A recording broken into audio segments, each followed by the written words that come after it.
Bismillahirrahmanirrahim. Assalamualaikum warahmatullahi wabarakatuh.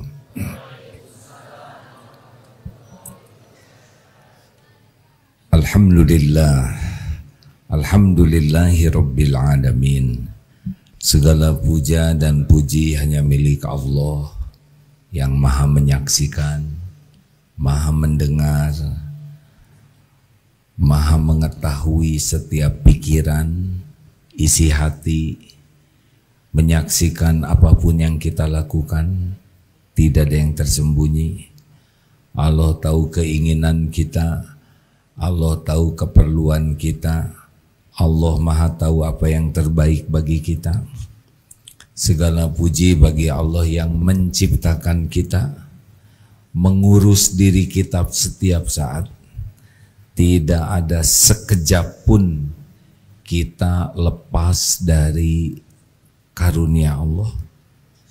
Walaupun Allah mengetahui kita jarang ingat kepada Allah, jarang bersyukur, tapi tetap Allah melimpahkan karunia yang tiada bertepi. Termasuk pertemuan ini, tidak ada pertemuan ini kecuali Allah yang menghendaki. Semoga takdir ini benar-benar menguatkan iman, karena bahagia, mulia itu tergantung tingkat keyakinan. Dan semoga pertemuan ini menjadi amal soleh dan menambah amal soleh. Karena tidak ada yang kita bisa bekal selain amal kebaikan. Allahumma sholli ala Sayyidina Muhammad wa ala alihi wa ashabihi ajma'in. Apa inti bahagia? Pengen bahagia tidak? Bahagia itu bagaimana? Ini pertanyaannya bagaimana? Apa intinya seseorang bisa bahagia? Intinya adalah tenang. Intinya adalah tenang, sakinah. Dalam gejolak apapun tenang. Dari mana datangnya tenang? Huwallazi anzala sakinah fi qulubil mu'minin. Dialah Allah yang menurunkan sakinah di hati orang yang beriman. Jadi kita tidak akan ketemu dengan tenang kecuali satu-satunya pintunya, ala bidzikrillah tatma'innul qulub. Camkan, hanya dengan mengingat Allah hatimu akan tentram. Berarti kalau kurang tenang artinya kurang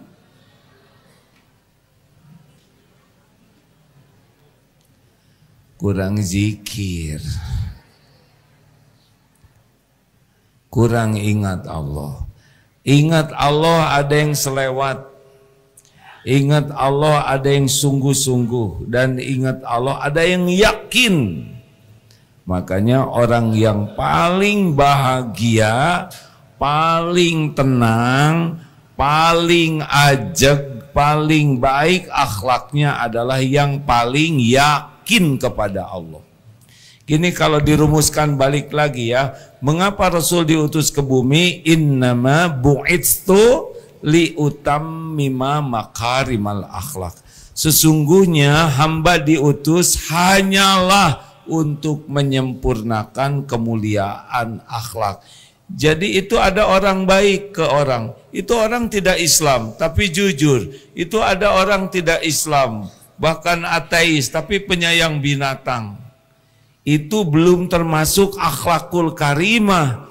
Walaupun baik ke orang, ke binatang, karena kepenciptanya dia tidak mengakui. Kepenciptanya dia menyekutukan. Jadi disebut akhlakul karimah itu harus diawali dengan tauhid, tidak menyekutukan Allah. Jadi baik ke orang tapi ke penciptanya mengkhianati, apa baiknya? Akhlak baik itu buah dari iman. Makin yakin kepada Allah langsung jadi baik. Langsung itu. Ningkat keyakinan, ningkat akhlaknya. Jadi akhlak kurang baik pasti karena kurang iman. Kenapa dia kurang iman? Pertanyaannya. Padahal dia sholat, padahal dia saum, padahal ngaji tiap hari. Kenapa masih kurang iman? Tahu kan yang kurang iman cirinya apa? 3, ingat ke depan, cemas, ini pengulangan ya, bacem namanya. Atau cemus, tahu cemus? Cemas terus menerus. Jadi kalau ada itu namanya bu cemus, nah ini ibu cemas terus menerus. GTA, galau tiada akhir. Ingat yang lalu, terbelenggu, tidak bisa move on, sedih, kecewa, sakit hati, dendam, gak bisa lepas dari yang lalu. Dan yang sekarang kalah oleh nafsu. Orang yang kurang iman itu kalah oleh nafsu. Mau marah-marah, mau jengkel-jengkel, mau apa aja dia kalah. Kenapa?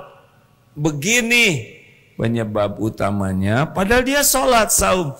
Penyebab utamanya adalah dia belum mengenal Allah dengan benar. Jadi baru tahu. Tahu Mike Tyson? Kenal dekat tidak? Paham tidak? Tahu Allah, tahu ada Allah, tapi kalau tidak belajar mengenal lebih dekat tidak bisa. Inilah masalahnya. Kita tidak sungguh-sungguh ingin mengenal Allah. Segala dipelajari, tapi Allah sedikit sekali. Pertanyaannya bagaimana mengenal Allah? Kali ini kita coba cara mengenal Allah dari Al-Quran. Karena Al-Quran kalam Allah. Dipelajari, dipahami, ditadaburi, terutama ayat-ayat mengenal Allah. Coba. Harusnya dengan satu ayat ini berubah hidup kita. Kalau ditadaburi. Sudah hafal ayat kursi? Nggak jelas jawabannya. Sudah hafal ayat kursi? Suka dibaca? Paham artinya? Paham artinya? Belum. Jangan nyebut tidak. Belum. Kalau tidak, ngunci. Tidak akan paham. Kalau belum, akan. Kalau baca ayat kursi saja, kan sunnahnya setiap ba'da sholat fardu dibaca. Itu tidak siapa yang membaca ayat kursi, itu tidak ada yang menghalangi dia jadi ahli surga selain kematian. Hadis Imam Tirmidzi sahih ini. Jadi orang yang baca ayat kursi itu dijamin masuk surga. Yang menghalanginya tuh karena belum mati saja. Kalau kita meninggal, surga. Kenapa baca ayat kursi saja bisa masuk surga? Bukan hanya bacanya, tapi benar-benar menjadikan ketauhidan kita mantap. Kita coba ya. Sekarang kita baca ayat kursi.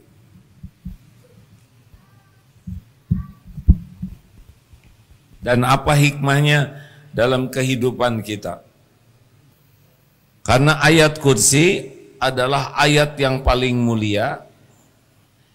Dan kalau kita membacanya dengan benar, dengan yakin, itu pasti berubah hidup kita. A'udzubillahi minasyaitonirrajim. Allahu la ilaha illa huwa. Allah la ilaha, yang tiada ilah, Tuhan yang berhak disembah selain Dia. Ini tauhid uluhiyah. Berarti Allah tiada lagi siapapun apapun yang berhak mendominasi pikiran hati kita sehingga kita sungguh-sungguh ingin mengabdi kepadanya selain Allah. Tidak boleh ada yang menjadi sandaran kekaguman kita. Wah, ini mengagumkan, mengagung-agungkan, tidak ada. Cuma Allah yang layak diagung-agungkan. Dan Al-Hayyu Al-Qayyum. Al-Hayyu itu Allah yang maha hidup. Tidak ada awal, tidak ada akhir. Maha hidup ini terangkum dalam Al-Hayyu itu maha melihat, maha mendengar, maha mengetahui, maha mengurus segala-galanya ada dalam Al-Qayyum. Al-Qayyum itu Allah yang mengurus segala yang ada di langit dan bumi ini terus menerus tanpa memerlukan bantuan siapapun. Jadi dengan yakin Al-Hayyu ya Al-Qayyum, kita jadi yakin bahwa ada Allah yang menciptakan kita, yang mengetahui keadaan kita dan yang mengurus kita terus menerus. Tidak ada sekejap pun kita lepas dari pengurusan Allah. Mata dikedipkan, nafas, jantung didetakkan, sel-sel digenti. Kita tidak tahu apa-apa tentang diri ini. Termasuk istri, suami, anak, teman, semuanya. Tidak ada satupun yang ada di alam semesta ini kecuali Allah yang mengurusnya. Allah yang menghidupkan, yang mematikan, mengadakan, meniadakan, mengangkat, menurunkan, semua tidak ada yang bisa terjadi illa biiznillah, kecuali dengan izin Allah. Jadi kita tenang nih, ada yang ngurus, kan senang diurus, betul tidak?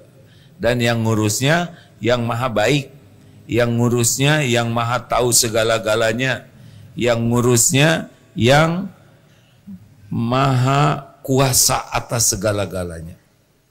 Jadi tidak bisa tuh datang satu nikmat apapun kecuali Allah yang menentukan.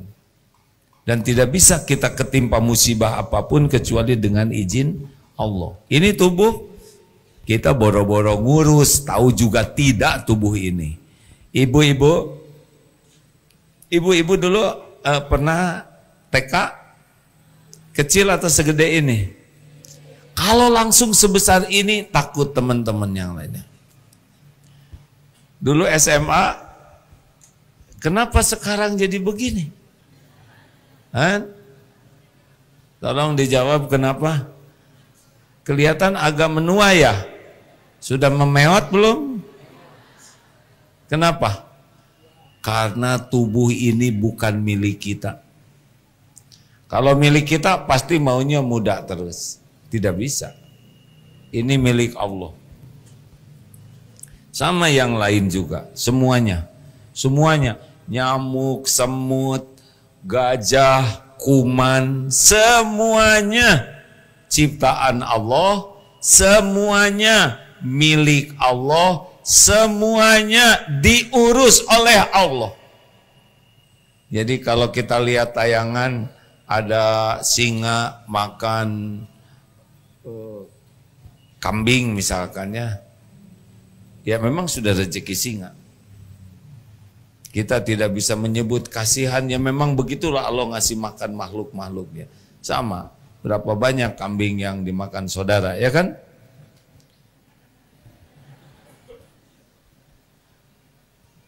Lihat singa makan kambing, kasihan kambingnya, padahal kita makan sate kambing. Lanjut. Al-Hayyu Al-Qayyum. Adakah yang tidak diurus oleh Allah? Jawab. Adakah makhluk yang bukan ciptaan Allah? Adakah makhluk yang lepas dari kekuasaan Allah? Lanjut bagaimana? Allahu la ilaha illa huwal hayyul qayyum la ta'khudhuhu sinatu wala naum. Ta'khudhuhu itu mengambil ngantuk, dan tidur. Allah tidak tersentuh oleh ngantuk dan tidur. Itu cuman makhluk yang begitu. Kalau ngantuk artinya apa? Pernah dengar orang yang ngantuk ngobrol?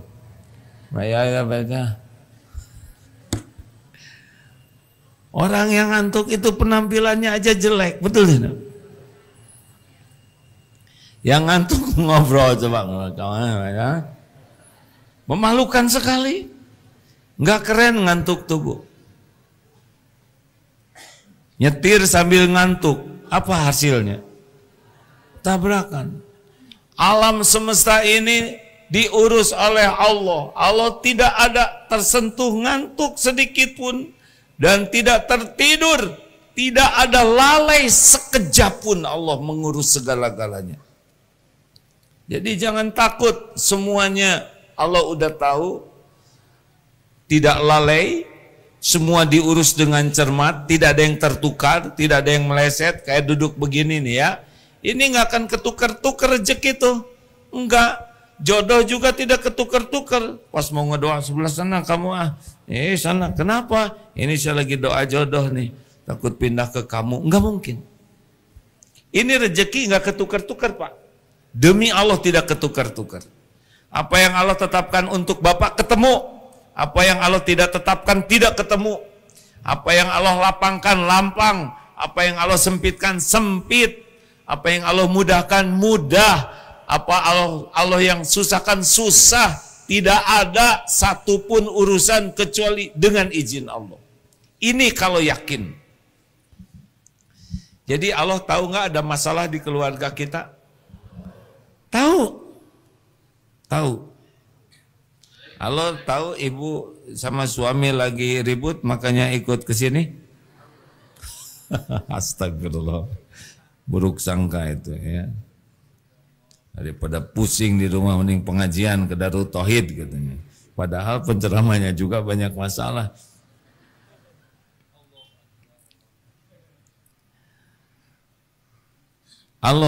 Allah mengawasi semuanya. Tidak ada yang bisa lari dari pengawasan Allah. Jadi ayat la ta'khudhuhu sinatu wala naum ini meyakinkan kita bahwa tidak ada satupun yang tersembunyi dari Allah. Allah mengurus segala-galanya cermat, tidak ada yang lepas ya.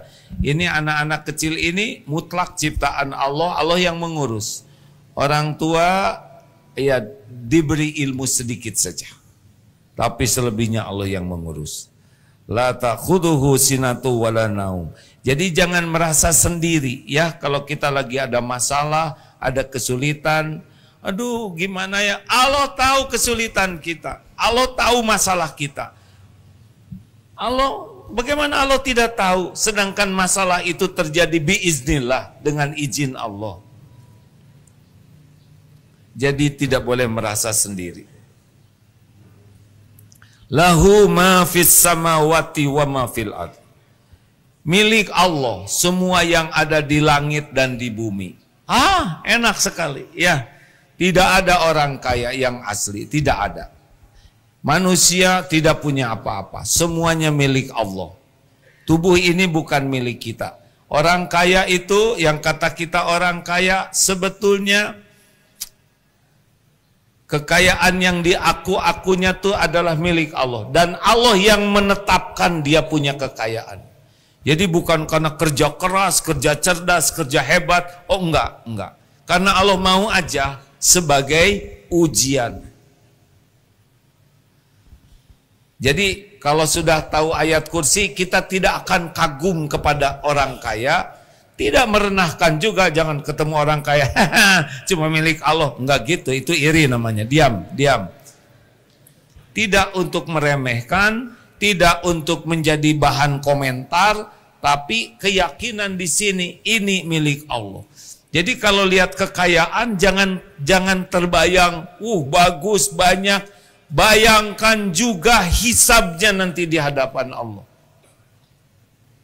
Jadi lihat mobil bagus sekali, boleh punya? Boleh kalau Allah ngasih. Kalau nggak dikasih ya nggak usah iri ya. Tapi ingat, itu yang bagus, rumah, mobil, apapun, pesawat, tetap ada perhitungannya di sisi Allah.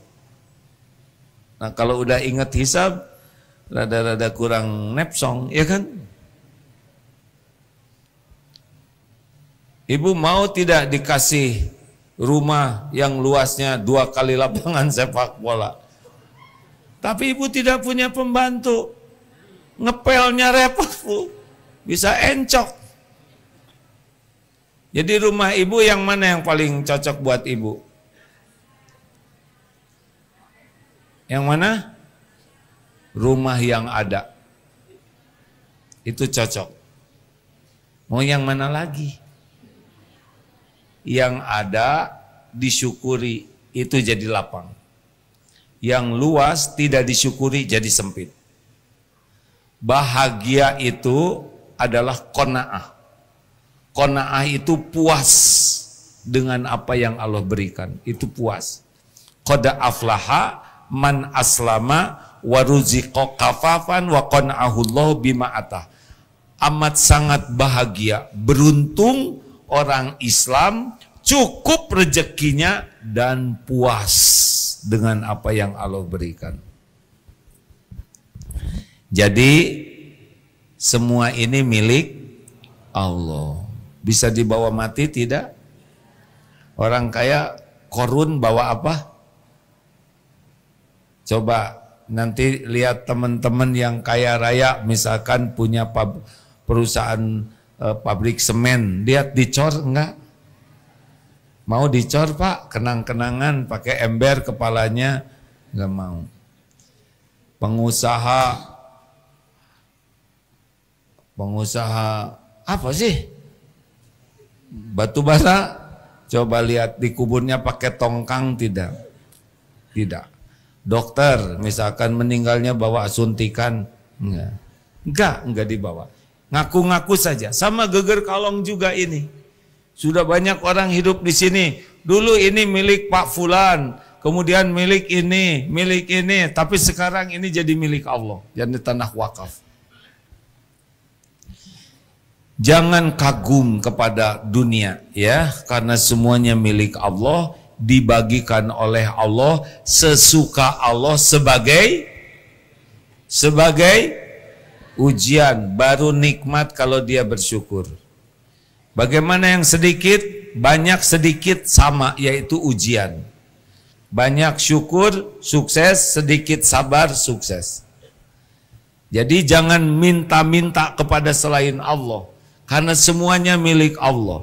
Berharap ke makhluk, minta-minta ke makhluk, selain bikin hati gelisah, bikin sakit hati kalau enggak ada rezekinya.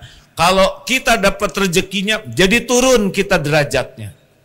Jadi kalau kita biasa begini ke manusia, dengar, tolong ya, minta-minta itu akan turun derajatnya. Gimana? Saya lagi perlu. Mulut bicara, hati ke Allah. Allah tidak akan menurunkan derajat. Yang bahaya itu mulut minta, hati berharap dari makhluk turun derajatnya.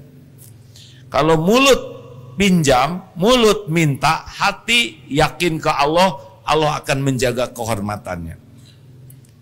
Jelas? Ibu, Bu, jangan minta-minta melulu sama suami.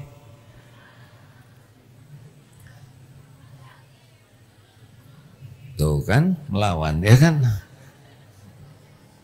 Kalaupun mau minta, sebelum minta ke suami, minta ke siapa dulu? Benar. Suami bukan sumber rezeki. Suami hanya jalan.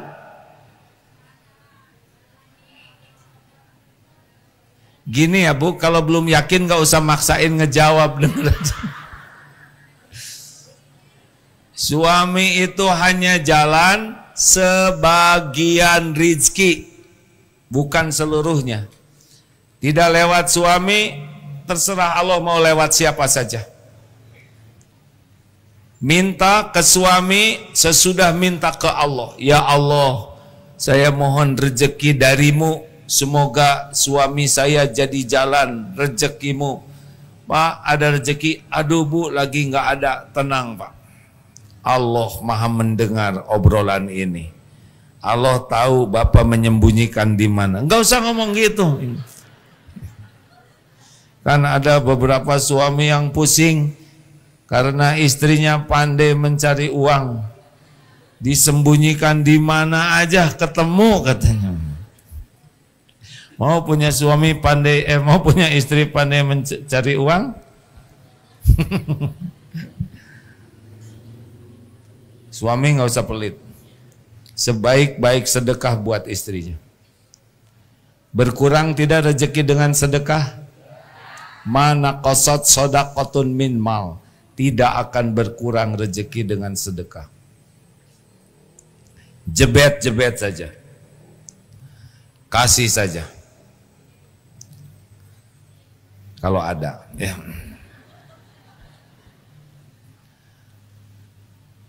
Jangan berharap kepada makhluk karena segala-galanya milik Allah. Mau pinjam uang boleh? Boleh. Kalau kepepet, minta dulu ke Allah. Mulut bicara pinjam, hati enggak bersandar. Ya Allah, sekiranya hamba-Mu ini jadi jalan rezeki saya, semoga jadi amal bagi beliau, mampukan saya mengembalikannya. Saya mau pinjam uang untuk sekolah anak misalkan. Waduh, saya enggak ada nih uangnya, enggak ada kecewa, enggak ada luka. Ya Allah, semoga jadi amal soleh. Berangkat, enggak ada masalah. Kalau berharap ke makhluk, dasar pelit, dia kemarin jajan semua, enggak boleh. Enak hadirin. Ini ayat kursi. Orang yang baca ayat kursi enggak silau kepada dunia, enggak akan bersandar ke makhluk karena semua milik Allah. Lahu ma fis samawati wa ma fil ard. Kalau milik Allah, kalau diambil gimana? Boleh enggak? Ingat tukang parkir, banyak mobil tidak sombong. Ganti-ganti mobil tidak ujub. Diambil sampai habis, tidak sakit hati. Kenapa? Karena hanya titipan. Orang yang yakin semua titipan Allah adanya biasa aja. Dilapangkan, disempitkan sama saja. Dilapangkan syukur, disempitkan sabar. Diambil oleh Allah memang milik yang punya. Ban meletus apa artinya? Kempes. Iya memang. Artinya apa ban meletus? Ada rezeki tukang tambal ban. Kenapa Bapak rambutan? Maksudnya rambutnya manjangin. Karena rezeki tukang cukur. Coba kalau rezeki, kalau tidak ada yang manjangin, tukang nyukur, nyukurin siapa? Sekali cukur seumur hidup selesai. Allah sengaja melakukan. Kenapa kita tertusuk duri? Rezeki dokter. Gitu. Ringan saja. Jangan berat untuk bayar. Karena kalau sudah waktunya pindah, ya pindah saja, enggak ada masalah. Ya. Kan rezeki pindah-pindah, betul tidak? Nih contoh ya, gajian. Guru gajian atau siapa Bapak? Gajian. Berapa lama gembiranya? Sehari. Sekarang mah pakai transfer ya. Dulu mah pakai gepok, pakai amplop. Alhamdulillah. Sampai ke rumah, Bu, gajian. Berapa lama? Gak lama. Listrik, kontrakan, bayaran, dah gitu. Bapak kerja 30 hari cuman bawa dari kantor sampai rumah. Kasihin aja. 30 hari kerja tuh memang disembunyikan dikit ya. Untuk keamanan negeri. Untuk keperluan supaya nggak. Istri berapa lama pegangnya? Habis saja. Ini buat bayaran, bawa ke sekolah. Dulu ini saya ngebayangin yang zaman dulu, sekarang transfer ya. Dulu bawa ke sekolah, setor, habis saja. Di sekolah setorkan lagi ke bank, muter gitu, ya kan? Benar? Cuman begitu. Kecuali niatnya ikhlas, caranya benar, jadi pahala. Jadi jangan berat muter-muter rezeki itu ya. Kadang dikasih, kadang harus dijual, kadang dioperasi. Kemarin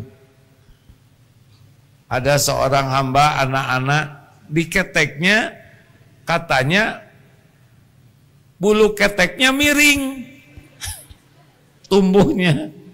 Akibatnya jadi luka, infeksi. Susah ngobatinnya.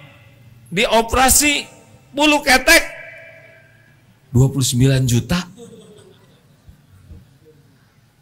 Tapi tetap tenang. Kenapa? Karena ada yang bayarin. Begitulah hadirin sekalian. Halo? Itu ada amputasi gratis, mau? Nah, iya, awal kalau ngedengar gratis tuh, ada operasi gratis, nggak usah pengen dibelek hadirin. Rezekinya ngalir ke sini, sekarang buat dokter, buat yang anestesi, buat beli peralatan, dari sini juga dikirim ke rumah, terus begitu. Makanya nggak usah nempel di hati dunia ini, ya. Biasa aja, punya rumah harus dijual, udah nggak ada masalah, jual saja. Jangan lengket dunia ini. Itu kuncinya, jangan mengagung-agungkan dan jangan lengket. Kalau harus keluar, keluar aja. Ingat kakek-kakek yang awet muda? Bah, 80 tahun nih. Bah, itu spion, ada yang maling. Biarin, beli lagi. Gitu. Ini listrik mahal, cabut. Dicabut gelap dong, bayar, beres. Harus pilih salah satu, betul tidak? Masa listrik mau nyala nggak mau bayar? Jangan berat. Lahu ma fis samawati wa ma fil ard, man dzalladzi yashfa'u 'indahu illa bi'idznih. Dan siapa yang dapat memberi syafaat di sisinya illa bi'idznih, kecuali dengan izin Allah. Enggak ada yang bisa nolong kita. Bergabung jin dan manusia, janji mau nolong, Allah tidak kehendaki, tidak bisa. Semua pertolongan hanya dari Allah. Kalau Allah mau nolong, Allah gerakan hambanya. Kita sakit, Allah mau menyembuhkan kita lewat dokter, ketemu kita dengan dokternya. Kita sakit, Allah mau menyembuhkan kita lewat obat, kita ketemu dengan obatnya. Nanti diatur oleh Allah. Kita nggak punya uang, nanti ditemukan dengan dokter yang tidak mau dibayar. Kita nggak bisa beli obat, nanti ada obat-obat sisa, nggak mungkin lah ya. Atau obat yang nanti ada obat yang sama, ini saya ada obatnya, pakai aja, diatur oleh Allah. Allah tahu kita nggak punya uang. Makanya jangan risau. Sepanjang kita yakin ke Allah, wa may yatawakkal 'alallah fahuwa hasbuh. Nanti Allah ada jalan. Kita punya masalah apa, gak terpecahkan, kita minta tolong ke Allah. Hamba Allah, segala jenis hamba Allah ini punya kemampuan beragam. Nanti dipertemukan dengan siapa yang Allah tetapkan jadi jalan pertolongannya. Allah yang atur. Jelas hadirin? Apakah ada yang kebetulan? Apakah ada yang kebetulan? Tidak ada, tidak ada. Seperti pertemuan ini bukan kebetulan. Ini sudah mesti diatur Allah dengan izin Allah. Bapak Ibu kesini selamat, Allah yang ngatur, Bu. Kalau Allah mau, berapa banyak bis yang jungkir? Astagfirullah, astagfirullah. Jangan sekarang, nanti doanya ya. Kita tidak tahu ini pulang sampai ke rumah atau tidak. Kalau dilindungi Allah, selamat. Makanya terus-meneruslah berlindung kepada Allah. Karena yang bisa menyelamatkan hanya hanya Allah. Maaf ya, punya suami jago bela diri, otot kawat, balung besi, leher kabel, wajah asbes. Istri digigit nyamuk, bisa ngejagain? Nggak bisa. Nggak bisa. Diare, istri diare, coba gimana? Nggak bisa ditakut-takutin tuh bakteri ya, nggak bisa, nggak bisa. Makanya jangan sampai kita luput dari berlindung, berharap pertolongan Allah dalam hal apapun. Bisa kejadian setiap saat. Serius, apakah ada orang yang sakit gara-gara makan? Jawab,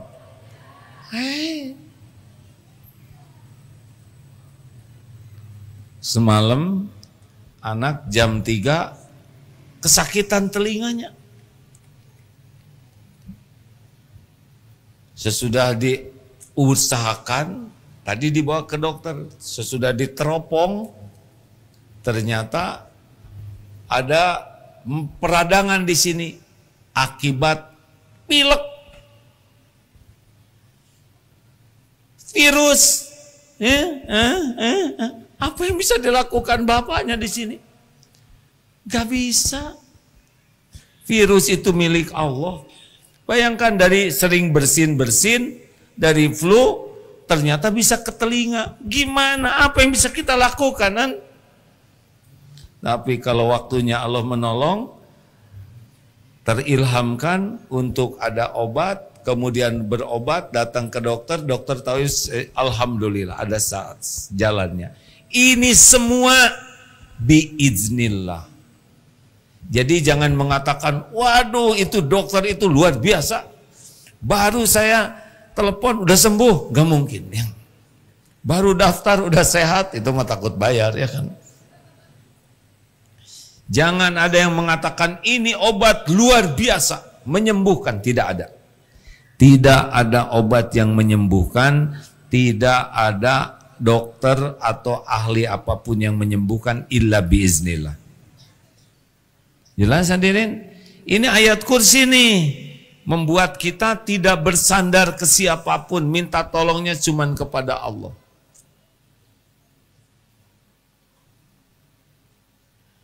Di rumah suka ada masalah tidak, Bu? Minta tolong sama siapa? Benar teorinya. Tapi biasanya kita kalau ada apa-apa sibuk, telepon sana, telepon sini. Gimana ini, dokter ada enggak? Rumah sakit buka tidak? Boleh, itu benar. Tetapi ke Allah dulu. Ya Allah, innalillah wa inna ilaihi raji'un. Qadarullah, ini sudah takdirmu anak sakit ya Rabb. Hanya engkau yang kuasa menyembuhkan. Ya syafi anta syafi la syifa'an illa syifa'uk. Sifa'an la yuqadiru sakoman. Bismillah, harus bagaimana saya ya Allah? Nanti Allah mengilhamkan.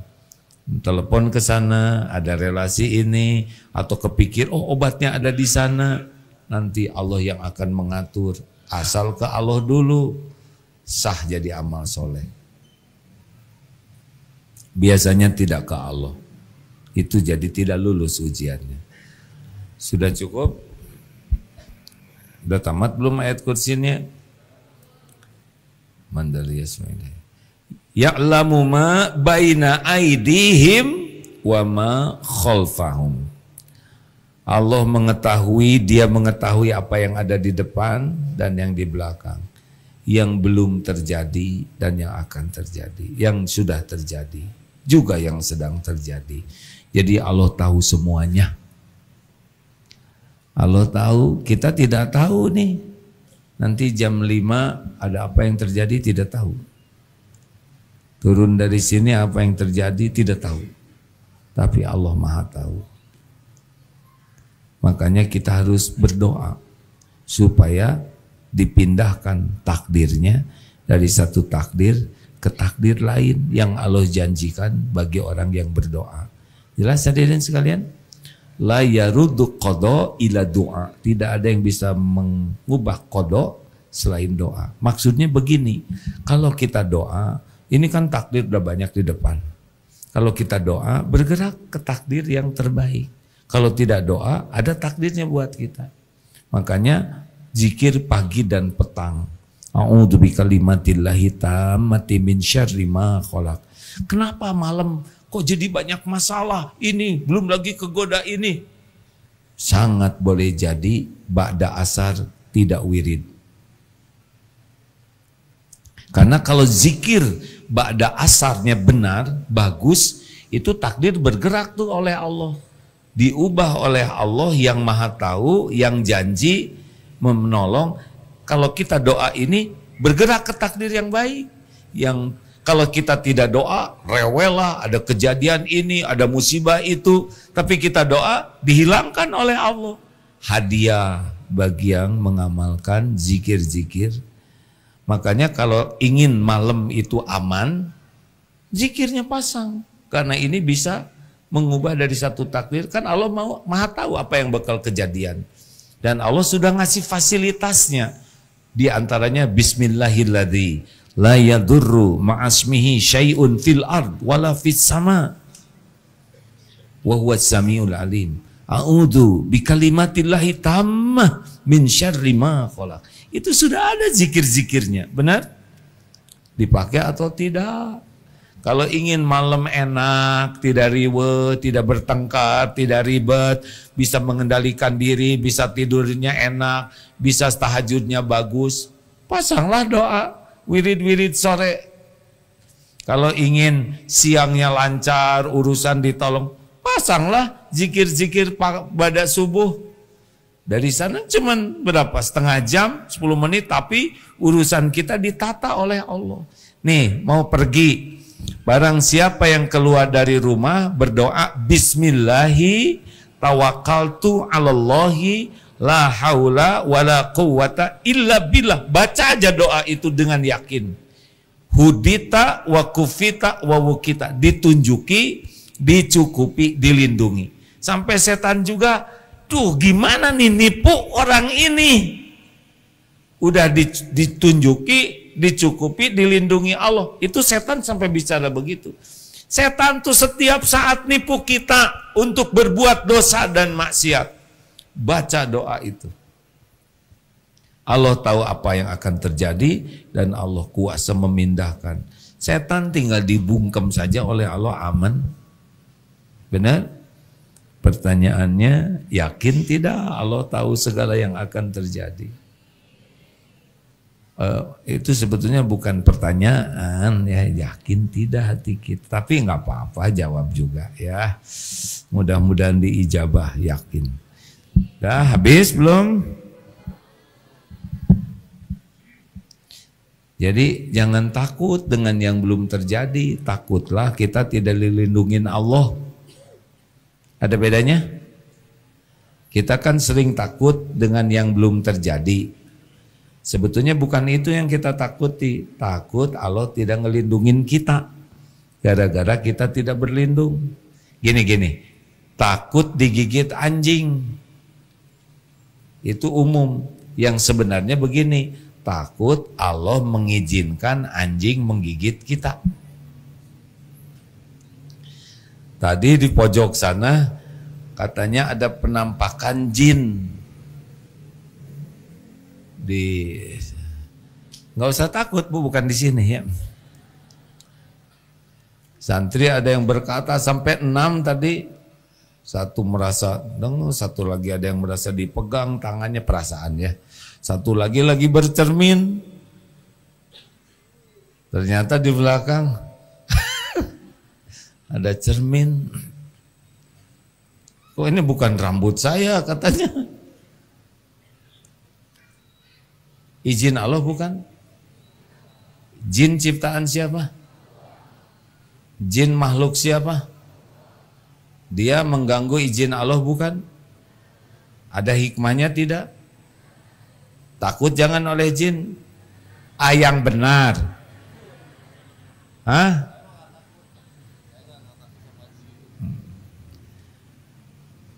Tadi didatengin, ternyata ada tuh di jemuran tuh. Anduk dan sebagainya dijemur di sana. Jinnya nggak ada ya. Ini tegang.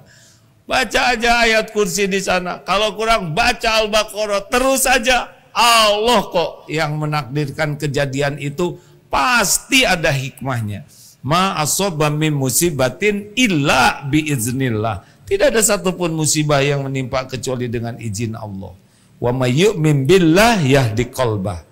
Jikalau beriman kepada Allah, Allah ngasih petunjuk. Tadinya sesudah dengar begitu saya pergi saja, tapi santri itu langsung, boleh enggak katanya dilihat kamarnya. Jadi aja saya ke sana. Ini juga bagian dari solusi. Insya Allah. Kalaupun ada, ngaji aja terus Al-Baqarah. Insya Allah akan selesai. Pokoknya jadi kebaikan lah.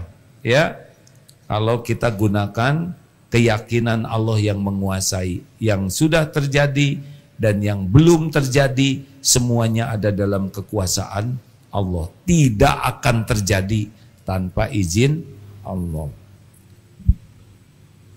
Habis? Oh nih. Wala yuhituna bi syai'im min ilmihi illa bima syaa, dan mereka tidak meliputi sedikit pun dari ilmu Allah illa kecuali apa yang Allah kehendaki. Makanya nggak usah petantang-petenteng lah, kita nggak tahu apa-apa kecuali dikit ilmu. Ahli ini, ahli itu, sebetulnya makin ahli itu harusnya makin tahu bahwa dirinya makin banyak tidak tahu, benar? Coba ahli dokter, udah dokter, ahli bedah, ternyata bedah ada lagi, ada bedah syaraf. Makin kecil berarti makin fokus, lebih banyak yang belum diketahuinya, benar? Makanya makin banyak belajar, aslinya kita harus makin rendah hati. Karena kita makin tahu bahwa kita tuh banyak sekali tidak tahu. Dan ilmu yang ada pada diri kita juga itu dari Allah. Gak usah sombong dan mudah sekali ngambil ilmu yang ada. Dibikin lupa ini. Dibikin tidak ingat. Sekejap saja Allah bisa mengambil memori kita. Jangan jadi sombong, ya. Wala ya'uduhu hifdhuhuma wa huwal 'aliyyul 'azim, dan tidak berat.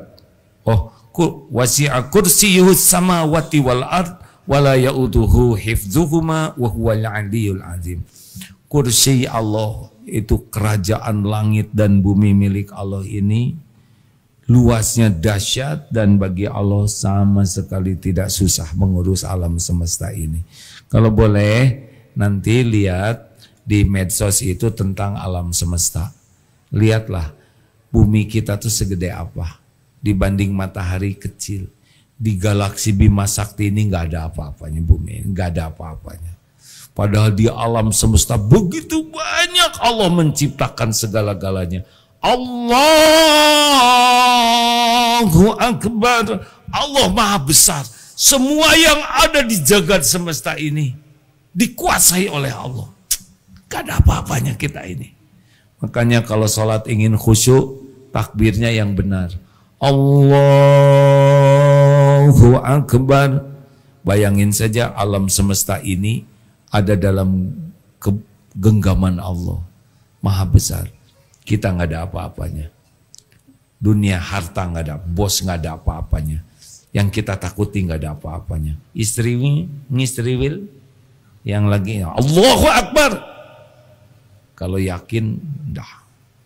Kalaupun harus terjadi sesuatu, terbunuh dan sebagainya, ya emang udah ketetapan gitu, nggak apa-apa. Yang penting kita niatnya benar, amalnya benar. Ya, jadi nggak ada yang berat. Kalau ngurus alam semesta ini gampang, kira-kira ngurus persoalan kita bagi Allah gampang atau susah? Jawab. Semuanya mudah bagi Allah. Innama amruhu idza arada syai'an ay yaqula lahu kun fayakun. Jadi masalah kita bukan persoalannya berat, tapi layakkah kita ditolong oleh Allah atau tidak. Jadi cuman itu masalah tuh. Adakah sesuatu yang hutang yang berat? untuk dibayar? Tidak. Kalau Allah mau lunasi ya lunas saja. Wa iyuridka bi khairin fala radda li fadli. Dan jika Allah menghendaki kebaikan, tidak ada yang bisa menolak. Makanya masalah hidup kita itu bukan masalah yang sedang kita hadapi. Masalah hidup kita ini, kita layak ditolong Allah atau tidak. Dan awalnya harus dari yakin ke Allahnya. Ana inda dzanni abdi bi. Aku sesuai dengan prasangka hambaku. Terima kasih. Tuh begitulah baca ayat kursi. Hikmahnya ya. Oh ya, terima kasih. Kalau kita rajin baca ayat kursi, ya hikmahnya kita akan makin bulat ke Allahnya. Yang kedua akan rasa aman karena Allah tidak tidur. Allah tahu semua yang mengancam kita. Juga kita tawakal total. Udah cuman Allah yang punya segala-galanya, yang menguasai, menentukan. Kemudian kita juga jadi makin tawadu karena kita nggak punya apa-apa, kita bodoh, Allah yang punya segala-galanya. Kita juga merasa dengan adanya ayat kursi ini semua yang mengancam kita juga makhluk Allah, mau jin, mau setan, mau orang, mau binatang, semuanya makhluk Allah, takluk kepada kekuasaan Allah. Kalau Allah lindungi, nggak bisa mereka berbuat zalim kepada kita. Ya, kapan membaca ayat kursi yang bagus? Sebelum tidur baca ayat kursi, karena kita tidak tahu apa yang akan terjadi. Itu setan akan menyingkir. Beneran hadirin. Tapi pas saya baca ayat kursi, suami saya malah jadi pergi ke kamar sebelah. Apakah dia setannya? Bukan begitu hadirin. Sesudah sholat fardu, ketika kita ketakutan, sedih, gelisah, baca ayat kursi. Kemudian ketika kita ujub, merasa, wah ini saya nih sukses, baca ayat kursi. Lalu ditimpa berbagai musibah, baca ayat kursi. Maksudnya dibaca selain dapat pahala, menguatkan iman kita. Makanya pelajari artinya dan biasakan baca ayat kursi sambil memahami artinya. Enak nantinya. Kayak dicas terus. Alhamdulillah, terima kasih. Gimana kalau suami saya marah, baca ayat kursi jangan? Baca ayat kursi jangan? Bacalah supaya ibu tenang. Tapi pelan-pelan aja. Apa kamu baca ayat kursi? Memangnya saya setan ya? Suaminya enggak setan, tapi setan nipu suami. Jadi dibacakan ayat kursi, nanti setannya tidak nipu itu. Kalau mau lebih lengkap lagi, baca Al-Baqarah. Surat Al-Baqarah 286 ayat, 2 juz 4 lembar. Kalau dibacanya sudah biasa dan benar, bisa 1 jam. Itu jin gak masuk ke rumah, gak masuk. Setan pergi, sihir gak mempan. Banyak testimoni yang sakit dengan izin Allah disembuhkan. Yang hutang dilunasi, yang belum punya jodoh diberikan jodoh, yang belum punya anak oleh Allah dikasih anak, yang belum punya rumah dikasih juga rumah tuh. Ada yang baca itu istiqomah, malah seorang wanita yang suaminya meninggal bingung bagaimana membesarkan anaknya yang 3, tiba-tiba ada yang ngajarin jualan online dan laku. Cukup rezekinya Allah yang ngajarin semua, karena jadi tidak kemana-mana. Jaga anak bisa, ibadah kejaga, bisa jualan. Allah yang membuat laku itu ya, bukan pintar. Allah yang membuat laku.